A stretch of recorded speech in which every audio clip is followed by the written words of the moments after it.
बिस्मिल्लाहिर्रहमानिर्रहीम। अस्सलामुअलैकुम dear students, I am professor Waqar Ali.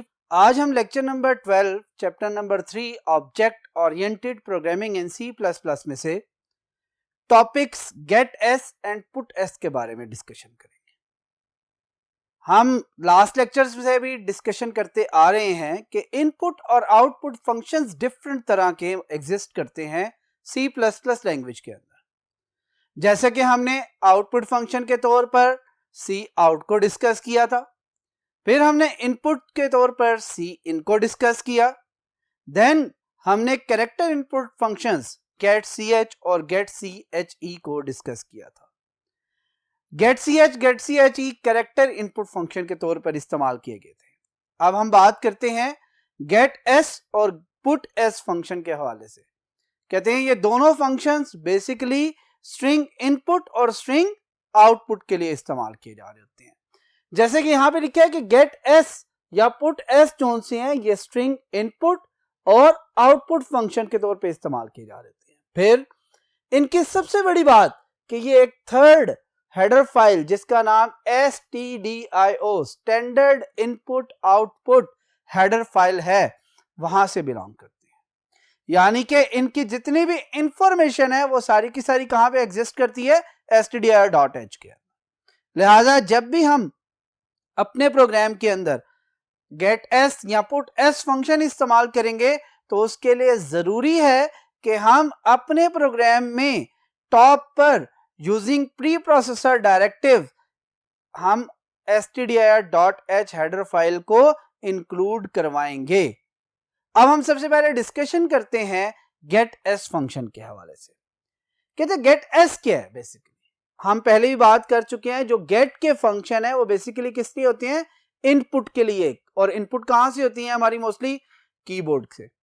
तो इनपुट स्ट्रिंग के लिए यूज किया जाता है और कहां से आपने इनपुट लेनी है, कीबोर्ड से। जैसे कि यहां पे क्या कह रहा है, कहता है get S stands for get string, यानी कि आप स्ट्रिंग के इनपुट के लिए इस्तेमाल कर रहे हो। सेकेंड थिंग क्या कहता है, कहता है use to input string from keyboard during program execution, यानी कि ये फंक्शन आपको प्रोग्राम की एग्जीक्यूशन के दरमियान ये अलाउ करता है कि आप स्ट्रिंग को इनपुट कर सकते हैं। यहां पे थोड़ा सा स्ट्रिंग का कॉन्सेप्ट रिवाइज कर लेते हैं कि स्ट्रिंग बेसिकली क्या है। स्ट्रिंग के बारे में कहा जाता है it's a collection of characters, ठीक है, that enclosed in double quotation marks. String double quotes में लिखी जाती है तो इसके अंदर क्या क्या चीजें शामिल की जा सकती हैं। कहता है अल्फाबेट्स ले लें, स्मॉल लेटर्स में ले लें, अपर लेटर में ले लें, यानी कि स्मॉल लेटर जो से स्मॉल ए से स्मॉल जी, अपर केस लेटर यानी कि कैपिटल ए से कैपिटल जी तक। फिर डिजिट्स की बात कर लें 0 से 9, फिर स्पेशल सिंबल्स की बात कर लें, तमाम के तमाम स्पेशल सिंबल्स। फिर आप ब्लैंक स्पेसेस की बात कर लें, ब्लैंक स्पेसेस में आपके पास यहां पर मोस्टली टैब स्पेस की बात की जा सकती है और सिंगल स्पेस की बात की जा सकती है, क्योंकि ये तमाम की तमाम चीजें विद इन डबल कोट्स लिखी जा सकती हैं, लिहाजा ये स्ट्रिंग का हिस्सा बन सकती है।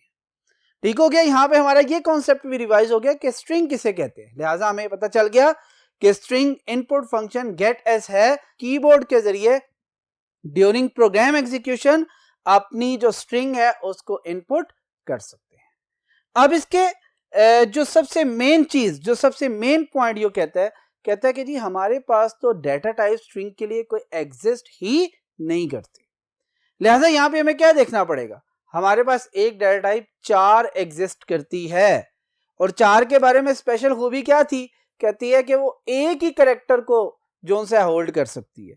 अब वो एक कैरेक्टर डिजिट भी हो सकता था, वो सिंबल्स भी हो सकता था, वो सिंगल अल्फाबेट भी हो सकता था, लेकिन इसी कैरेक्टर को अगर हम मल्टीपल लोकेशंस को कंबाइन करके यूज करें तो वही कैरेक्टर्स मिलकर क्या बन जाती हैं, स्ट्रिंग बन जाती है। लिहाजा वो क्या कहता है कि जी ये जो कंसेक्टिव मेमोरी लोकेशंस होती हैं जिनको किसी एक वेरिएबल से आइडेंटिफाई करवाया जाता है वो बेसिकली क्या कहलाते हैं, एरेस कहलाते हैं। इंशाल्लाह डिटेल में ये चैप्टर नंबर 5 में हम एरे के बारे में डिस्कशन करेंगे, लेकिन सिंपल यहाँ पे ये देखना जरूरी है कि जो आपकी स्ट्रिंग होगी वो याद रखें वो हैंडल किस तरह की जाएगी, वो यूजिंग कैरेक्टर एरे डिस्कस की जाएगी। यानी कि हम जब भी अपने प्रोग्राम के अंदर स्ट्रिंग को इस्तेमाल करना चाह रहे हैं तो हम अपने प्रोग्राम के अंदर कैरेक्टर एरे को लाजमी इस्तेमाल करेंगे। गेट एस के सिंटैक्स की तरफ मूव करते हैं और देखते हैं कि गेट एस का सिंटैक्स बाकी जो फंक्शंस हैं उनसे किस तरह मुख्तलिफ है और ये किस तरह काम करता है। चलिए चलते हैं नेक्स्ट बोर्ड की तरफ। जी डियर स्टूडेंट्स, यहां पे अब हम देखेंगे गेट एस का सिंटैक्स। सिंटैक्स हम पहले बात कर चुके हैं, रूल्स एंड रेगुलेशन है for writing something. Programming language में सिंटैक्स का रोल बहुत ज्यादा है। यहां पे देखते हैं सबसे पहले क्या आ रहा है, गेट एस फंक्शन का नेम, आगे क्या आ रहा है, राउंड ब्रैकेट्स। याद रखिएगा किसी भी फंक्शन की सबसे बेहतरीन पहचान ये है कि नेम के बाद हमेशा राउंड ब्रैकेट्स लगी होंगी। उस राउंड ब्रैकेट के अंदर कुछ लिखा हो या ना लिखा हो, लेकिन यह फंक्शन की पहचान है कि फंक्शन के नेम के एंड पर हमेशा क्या होंगी, राउंड ब्रैकेट्स होंगी। अब इस राउंड ब्रैकेट के अंदर देख लें क्या कह रहा है, स्ट्रिंग वेरिएबल होगा। ये वेरिएबल बेसिकली किस पर्पस के लिए कहता है, जब भी हम कोई स्ट्रिंग इनपुट करवाएंगे तो हमें उसे मेमोरी में कहीं ना कहीं क्या करवाना पड़ेगा, स्टोर करवाना पड़ेगा। क्यों, हम वो स्ट्रिंग इसलिए इनपुट करवा रहे हैं कि हमने उसके ऊपर कोई फर्दर प्रोसेसिंग करनी होगी, हमने उसे कहीं ना कहीं इस्तेमाल करना होगा और इस्तेमाल करने के लिए हमें क्या करना पड़ेगा, उसे कहीं ना कहीं स्टोर करवाना पड़ेगा और वो क्या होगा, वो वेरिएबल होगा। क्योंकि ये स्ट्रिंग है तो हम इसे क्या कहेंगे, इट्स अ स्ट्रिंग वेरिएबल। और स्ट्रिंग वेरिएबल के हवाले से हम पहले डिस्कस कर चुके हैं कि स्ट्रिंग को हम हमेशा किससे हैंडल करते हैं, कैरेक्टर अरे से। यहां तक बात क्लियर हुई। और एंड विद अ सेमीकोलन। यहां पे देख लें वो क्या कह रहा है, गेट एस बेसिकली क्या है, it's a name of string input function. और जबकि स्ट्रिंग वेरिएबल क्या है, अगेन वो बता रहा है कैरेक्टर अरे, वो कैरेक्टर अरे जो कि आपकी इनपुट की हुई वैल्यू को, कौन सी वैल्यू, स्ट्रिंग वैल्यू को अपने पास क्या कर रही होती है, स्टोर कर रही होती है। ये आपका वो वेरिएबल कहलाता है। यहां पे एग्जांपल हम इकट्ठी आगे कर लेंगे। अभी हम थोड़ा सा बात करते हैं पुट एस के हवाले से। पुट एस क्या है, कहता है स्टैंड्स फॉर पुट स्ट्रिंग।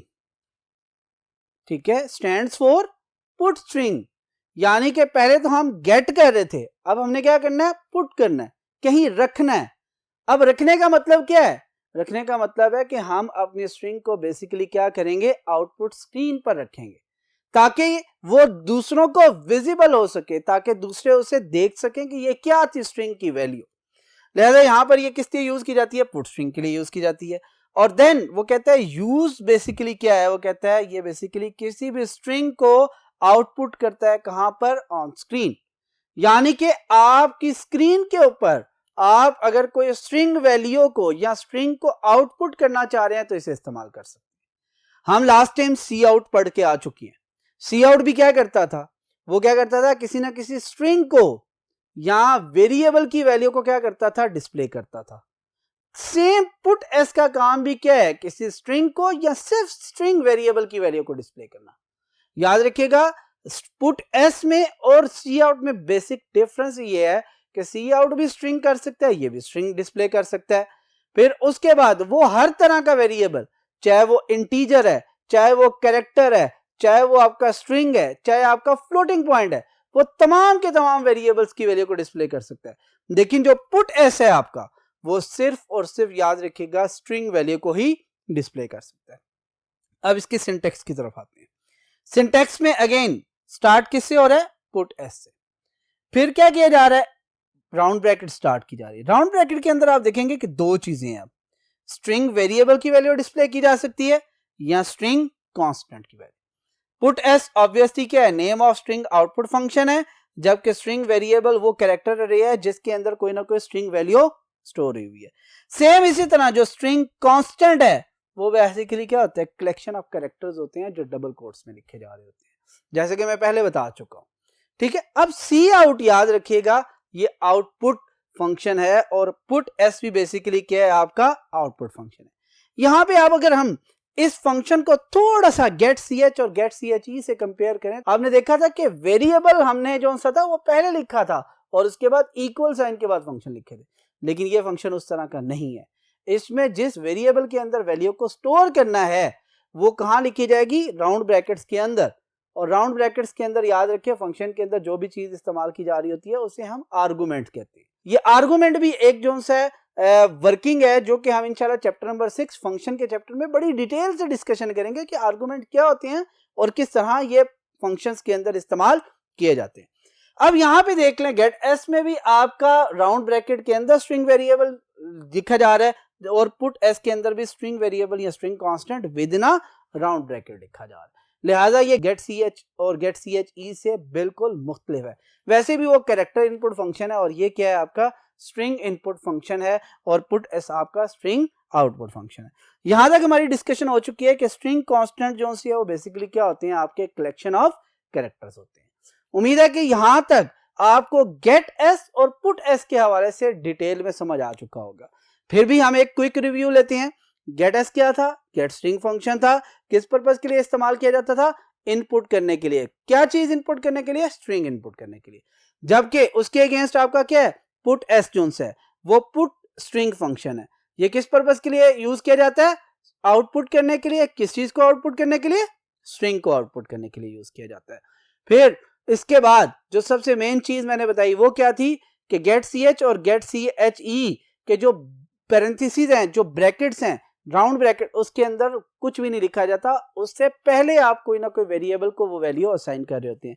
जबकि गेट एस और पुट एस ये दोनों ऐसे फंक्शन है जो अपनी राउंड ब्रैकेट्स के अंदर वो वेरिएबल रख रहे होते हैं जिसकी वैल्यू को या तो इनपुट करना होता है या जिसकी वैल्यू को डिस्प्ले करना होता है। अब चलते हैं एग्जाम्पल की तरफ जिसमें हम गेट एस और पुट एस दोनों को एक ही प्रोग्राम के अंदर एवेल्युएट करके देखते हैं कि किस तरह ये दोनों फंक्शन काम करते हैं और इन दोनों का बेसिक डिफरेंस क्या है।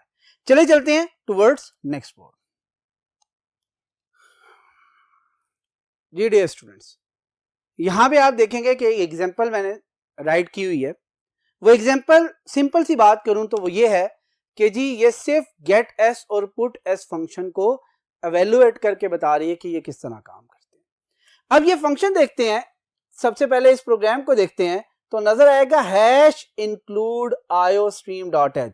इसका मतलब है अपने प्रोग्राम के अंदर कोई आउटपुट फंक्शन यानी कि सी आउट या इनपुट फंक्शन सी इन इस्तेमाल करूंगा। Hash include stdir dot H. stdir dot H इस दफा ऐड की है, ये पहले आज से किसी भी प्रोग्राम में इंक्लूड नहीं की गई। उसकी वजह क्या है? उसकी वजह यह है क्योंकि हम अपने प्रोग्राम के अंदर गेट एस फंक्शन और पुट एस फंक्शन ये दोनों इस्तेमाल कर रहे हैं। या अगर प्रोग्राम के अंदर कोई एक फंक्शन भी इनमें से इस्तेमाल होता, हमें stdir.h को अपने प्रोग्राम के अंदर ऐड करना पड़ता था, इंक्लूड करवाना पड़ता था। इसलिए कि ये दोनों फंक्शन बेसिकली किस फाइल से बिलोंग कर रहे होते हैं? stdir.h से।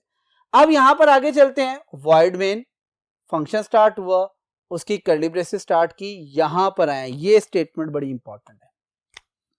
ये स्टेटमेंट देखें, यहां पर मैंने नेम वेरिएबल के साथ स्क्वायर ब्रैकेट्स के अंदर 20 लिखा हुआ है। मैं पहले बता चुका हूं कि स्क्वायर ब्रैकेट का यूज ऑप्शनल है। अभी तक हमने अगर गौर करें ये 20 वाला यानी कि 4 से पहले ch नेम वेरिएबल सब कुछ लिखा है। लेकिन आज हमने नई चीज क्या सीखी है कि नेम के साथ हम क्या कर सकते हैं, कोई ना कोई स्क्वायर ब्रैकेट के अंदर वैल्यू दे सकते हैं। इसका मतलब क्या है? इसका मतलब है हम एक वेरिएबल बना रहे हैं कैरेक्टर टाइप, उसका नाम क्या है? नेम है, और ये मैक्सिमम नंबर ऑफ कैरेक्टर्स कितने कंटेन करेगा? 20 मैक्सिमम नंबर। और ये किस तरह होंगे? कंसेक्टिव लोकेशंस पे। ये इंशाल्लाह ये कॉन्सेप्ट हम चैप्टर नंबर 5 में बहुत ज्यादा डिटेल से डिस्कस करेंगे, लेकिन यहां पर थोड़ा सा डिस्कस करना ये बहुत ज्यादा जरूरी है। आगे चलते हैं। वही सी आउट की स्टेटमेंट, एंटर योर नेम, फिर गेट एस जो कि आपका जो भी इनपुट करवाएंगे स्ट्रिंग वो स्टोर करेगा नेम के अंदर। फिर नेम को हम क्या कह रहे हैं? पुट एस के जरिए हमने एक स्ट्रिंग आउटपुट करवाई, यू एंटर्ड। पुट एस के जरिए वही नेम जिसके अंदर वैल्यू स्टोर किया वो डिस्प्ले किया, और सी आउट के जरिए इस प्रोग्राम को एंड कर रहे हैं। अब जरा one by one in statement को लेके चलते हैं और देखते हैं कि किस तरह बेसिकली ये काम करता है। अच्छा जी, सबसे पहले हमारी एग्जीक्यूशन कहां से स्टार्ट होगी? हमेशा मेन फंक्शन से। सबसे पहला काम क्या हो रहा है? एक कैरेक्टर एरे यानी कि कैरेक्टर टाइप वेरिएबल बन रहा है। यहां से नीचे इसको मैं क्या करता हूं? रैम का नाम देता हूं। अब इसका मतलब है कैरेक्टर का एक वेरिएबल 1 बाइट लेता है। अगर ये 20 है तो टोटल कितने बाइट लेगा? 20 बाइट्स। यानी कि यहां से हम एक काम करते हैं कि एक छोटा सा लिंक इस्टेब्लिश कर लेते हैं। ये मैं एक लॉजिकल व्यू दिखा रहा हूं, फिजिकली वे में ये डिफरेंट तरीके से बिहेव करेगी।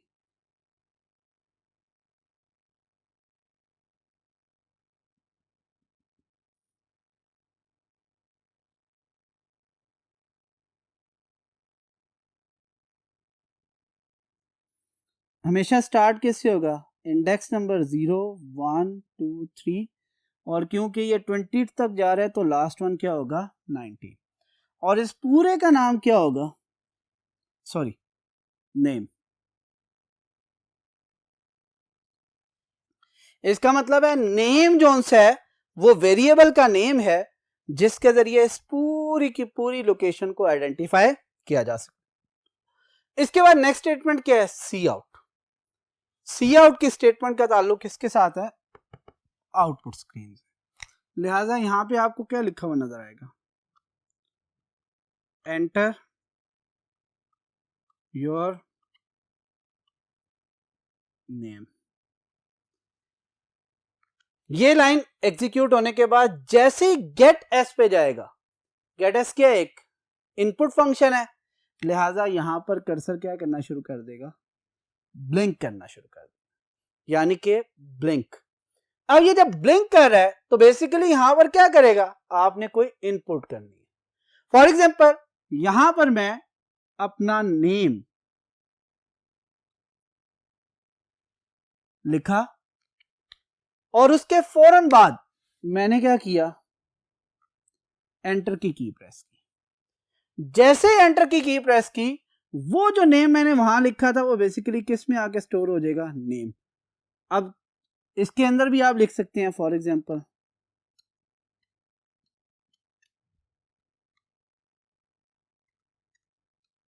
ये फोर्थ लोकेशन पे आ जाएगा।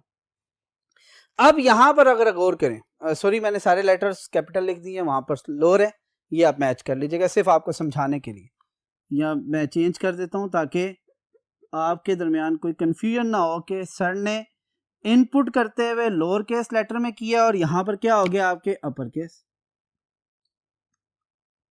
ये अब ये इनपुट हो गया। कहते हैं जब इनपुट होता है तो एक एक्स्ट्रा कैरेक्टर ऑटोमेटिकली अपेंड होता है आपके इससे नेक्स्ट लोकेशन पे। वो बेसिकली क्या होता है? \0। वो कौन सा कैरेक्टर है? \0। और ये \0 बेसिकली क्या कहलाता है? नल कैरेक्टर। नल कैरेक्टर का मतलब क्या है? नल कैरेक्टर का मतलब ये है कि यहां पर ये स्ट्रिंग क्या हो चुकी है? एंड हो चुकी है। इसके आगे की लोकेशंस आप सारी की सारी क्या है? एम्प्टी है। ये स्ट्रिंग का हिस्सा नहीं है। स्ट्रिंग का हिस्सा नहीं होने का मतलब ये है कि स्ट्रिंग की जो वैल्यू है वो यहां तक है, इससे आगे मुझे रीड नहीं करनी। उसके बाद क्या आ गया? Put S. पुट एस का बेसिक फंक्शन क्या था? वो फंक्शन ये था कि आपने उस वैल्यू को या स्ट्रिंग को क्या करना है? डिस्प्ले करना है। क्योंकि जब हम एंटर यहां पे किया था तो याद रखें एंटर करने पर हमारा कर्सर कहां पे मूव कर गया था? यहां पर। अब यहां पे आएगा तो क्या लिखा हुआ नजर आएगा? यू एंटर्ड, और ये लाइन आपकी क्या हो जाएगी? यहां पर कंप्लीट। इसका मतलब है यहां तक हम अभी तक एग्जीक्यूट कर चुके हैं अपने प्रोग्राम को। अब आगे चलते हैं। अगेन क्या है? Put S. पुट एस को मैंने दो हिस्सों में इसलिए डिवाइड किया कि एक में मैं ये चाह रहा था कि वो स्ट्रिंग कांस्टेंट को डिस्प्ले करे और दूसरे के जरिए मैं ये कह रहा था कि स्ट्रिंग वेरिएबल की वैल्यू को डिस्प्ले करे। लिहाजा ये क्या करेगा? नेम को। अब जब नेम को देखेगा तो नेम क्या है? एक वेरिएबल है। वेरिएबल है तो उस वेरिएबल पे जाएगा और जो भी उसके अंदर लिखा होगा वो डिस्प्ले करना शुरू कर देगा। वो क्या था? यू एंटर्ड वकार। यहां पे अभी ये लाइन कंप्लीट हुई, यू एंटर्ड वकार, और उसके बाद आपके पास क्या आ जाएगा? सी आउट। सी आउट में क्या लिखा हुआ है? एंड। यहां पे आपको क्या लिखा हुआ नजर आ जाएगा? एंड। और याद रखें इसके बाद आपकी प्रोसेसिंग क्या हो चुकी होगी? कंप्लीट हो चुकी होगी। दोबारा थोड़ा सा देख लेते हैं। सबसे पहले क्या हुआ? रैम के अंदर नेम जो कि कैरेक्टर टाइप एक वेरिएबल होगा, उसके लिए टोटल कितनी लोकेशन रिजर्व होंगी? 20। फिर आपका आउटपुट स्क्रीन के ऊपर लिखा हुआ नजर आएगा एंटर योर नेम, फिर गेट एस के जरिए आप जो भी इनपुट करेंगे वो नेम में जाके स्टोर हो जाएगा, पुट एस के जरिए आउटपुट स्क्रीन पर यू एंटर्ड लिखा हुआ नजर आएगा और उसके साथ साथ जो नेम की वैल्यू है वो लिखी हुई नजर आएगी, और सी आउट के जरिए आपको एंड लिखा हुआ नजर आएगा। एक चीज यहां पर मैं बताता जाऊं बेटा, ये जो मैंने तमाम की तमाम वर्किंग रैम की है ये आपको उस वक्त नजर नहीं आएगी। उसकी वजह क्या है, प्रोग्राम का काम तो सिर्फ इनपुट लेना और आउटपुट डिस्प्ले करना है, प्रोसेसिंग तो सारी की सारी कहां पे हो रही होगी, बैकएंड पे। लिहाजा आप वेरिएबल के बगैर के बैकएंड पे रैम के अंदर कौन सी वैल्यू आपकी जो सी है वो स्टोर हुई है। बात समझ में आ रही है? लिहाजा हमारे पास जैसे ही मैं ये प्रोग्राम एग्जीक्यूट करूंगा ना अगर कंपाइलर के ऊपर, तो मुझे ये स्क्रीन डायरेक्टली नजर आएगी जिसके ऊपर लिखा हुआ नजर आएगा एंटर योर नेम, और तब तक ब्लिंक करता रहेगा जब तक कि मैं कोई नेम एंटर नहीं करूंगा। और जैसे ही मैं नेम एंटर करूंगा तो मुझे नीचे ये सारी की सारी डिटेल एज इट इज लिखी हुई नजर आ जाएगी।